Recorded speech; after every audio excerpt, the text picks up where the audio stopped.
ആകാശവാണി. നമസ്കാരം. പ്രത്യേക വാർത്താ ബുള്ളറ്റിൻ വായിക്കുന്നത് മഹേഷ് ദിവാകരൻ. കേന്ദ്ര സഹമന്ത്രി എൽ മുരുകൻ ഒരു ദിവസത്തെ സന്ദർശനത്തിനായി കേരളത്തിലെത്തി. IIMC കോട്ടയം ക്യാമ്പസ് അദ്ദേഹം സന്ദർശിച്ചു. വിദ്യാർത്ഥികളുമായി കേന്ദ്രമന്ത്രി സംവദിക്കും. KPS മേനോൻ ഹാളിൽ കേരള കൗമുദി സംഘടിപ്പിക്കുന്ന പരിപാടിയിലും അദ്ദേഹം ഇന്ന് വൈകുന്നേരം പങ്കെടുക്കും. സംസ്ഥാനത്തെ ക്രിസ്ത്യൻ ന്യൂനപക്ഷങ്ങളുടെ വിദ്യാഭ്യാസ, സാമ്പത്തിക പിന്നോക്കാവസ്ഥ, ക്ഷേമം എന്നിവ സംബന്ധിച്ച പ്രശ്നങ്ങൾ പഠിക്കാനായി നിയോഗിച്ച JB കോശി കമ്മീഷൻ റിപ്പോർട്ടിന്മേലുള്ള നടപടികൾ മുഖ്യമന്ത്രി പിണറായി വിജയൻ അവലോകനം ചെയ്തു. 17 വകുപ്പുകളാണ് ശിപാർശ പൂർണ്ണമായി നടപ്പിലാക്കിയത്.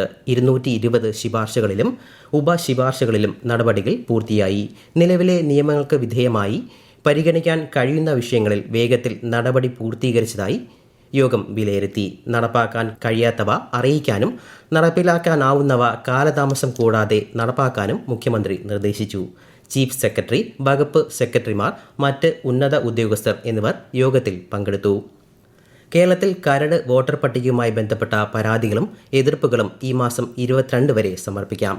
കരട് വോട്ടർ പട്ടികയിലെ ഹിയറിംഗ് ജനങ്ങൾക്ക് ബുദ്ധിമുട്ടുണ്ടാകാത്ത രീതിയിൽ നടത്തുമെന്ന് മുഖ്യ തെരഞ്ഞെടുപ്പ് ഓഫീസർ രത്തൻ യു ഖേൽക്കർ അറിയിച്ചു. കേരളത്തിൽ അർഹരായ മുഴുവൻ ആളുകളെയും വോട്ടർ പട്ടികയിൽ ഉൾപ്പെടുത്താനുള്ള നടപടികൾ സ്വീകരിക്കുമെന്ന് മുഖ്യമന്ത്രി പിണറായി വിജയൻ വ്യക്തമാക്കി. മതിയായ രേഖകൾ കൈവശമില്ലാത്തവർക്ക് യുദ്ധകാലാടിസ്ഥാനത്തിൽ രേഖകൾ ലഭ്യമാക്കാൻ ജില്ലാ കളക്ടർമാർക്ക് സംസ്ഥാന സർക്കാർ നിർദ്ദേശം നൽകി.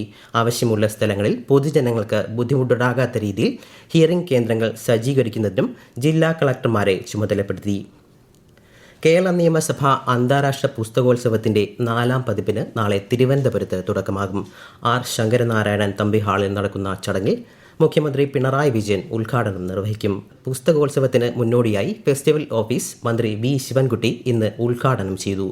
നിയമസഭാ സമുച്ചയത്തെ വർണ്ണശബളമാക്കുന്ന വൈദ്യുത അലങ്കാരങ്ങളുടെ ഉദ്ഘാടനം വൈകിട്ട് സ്പീക്കർ AN ഷംസീർ നിർവഹിക്കും. പരീക്ഷാ സംബന്ധമായ സമ്മർദ്ദം പരിഹരിക്കുന്നതിന് വിദ്യാർത്ഥികൾക്കായി സൈക്കോ സോഷ്യൽ കൗൺസിലിംഗ് പിന്തുണ ആരംഭിച്ച് CBSE. 10+2 ക്ലാസുകളിലെ കുട്ടികളുടെ പരീക്ഷാ പേടി അകറ്റി ആത്മവിശ്വാസത്തോടെയും വ്യക്തതയോടെയും പരീക്ഷയെ നേരിടാൻ സഹായിക്കുകയാണ് പദ്ധതിയുടെ ലക്ഷ്യം. സൗജന്യ കൗൺസിലിംഗ് സേവനങ്ങളുടെ ആദ്യഘട്ടം ഇന്ന് മുതൽ ജൂൺ 1 വരെ തുടരും. സേവനങ്ങൾക്കായി വിദ്യാർത്ഥികൾക്ക് 1-800-118-004 എന്ന ടോൾ ഫ്രീ നമ്പറിൽ ബന്ധപ്പെടാവുന്നതാണ്.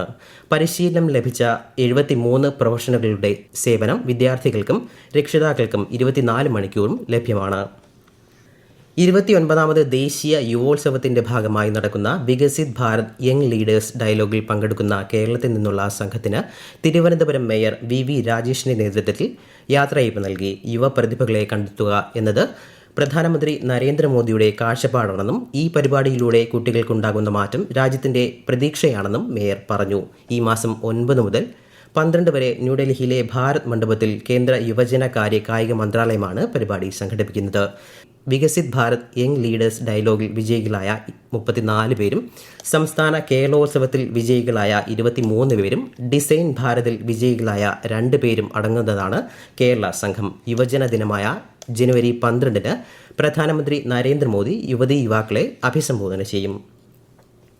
ഇന്ന് ദേശീയ സിദ്ധ ദിനം. ആഗോള ആരോഗ്യത്തിന് സിദ്ധ എന്നതാണ് ഈ വർഷത്തെ പ്രമേയം. ദിനാചരണത്തിന്റെ ഭാഗമായി സംസ്ഥാന ആയുഷ് വകുപ്പ്, ഭാരതീയ ചികിത്സാ വകുപ്പ്, നാഷണൽ ആയുഷ് മിഷൻ കേരള എന്നിവയുടെ സംയുക്ത ആഭിമുഖ്യത്തിൽ സംഘടിപ്പിക്കുന്ന പരിപാടിയുടെ സംസ്ഥാനതല ഉദ്ഘാടനം മന്ത്രി വീണ ജോർജ് തിരുവനന്തപുരത്ത് നിർവഹിച്ചു. ദിനാചരണത്തോടനുബന്ധിച്ച് പൊതുജനങ്ങൾക്കായി സൗജന്യ മെഡിക്കൽ ക്യാമ്പും സംഘടിപ്പിക്കുന്നുണ്ട്.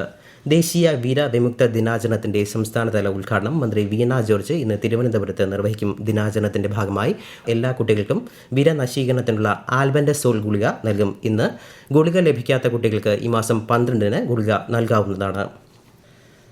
മകരവിളക്കിന് ഒരാഴ്ച മാത്രം ശേഷിക്കെ ശബരിമലയിൽ വൻ ഭക്തജനത്തിരക്ക്. ഇന്നലെ നട അടച്ചത് മുതൽ ഇന്ന് രാവിലെ 11 മണിവരെ 50,740 തീർത്ഥാടകർ സന്നിധാനത്ത് ദർശനം നടത്തി.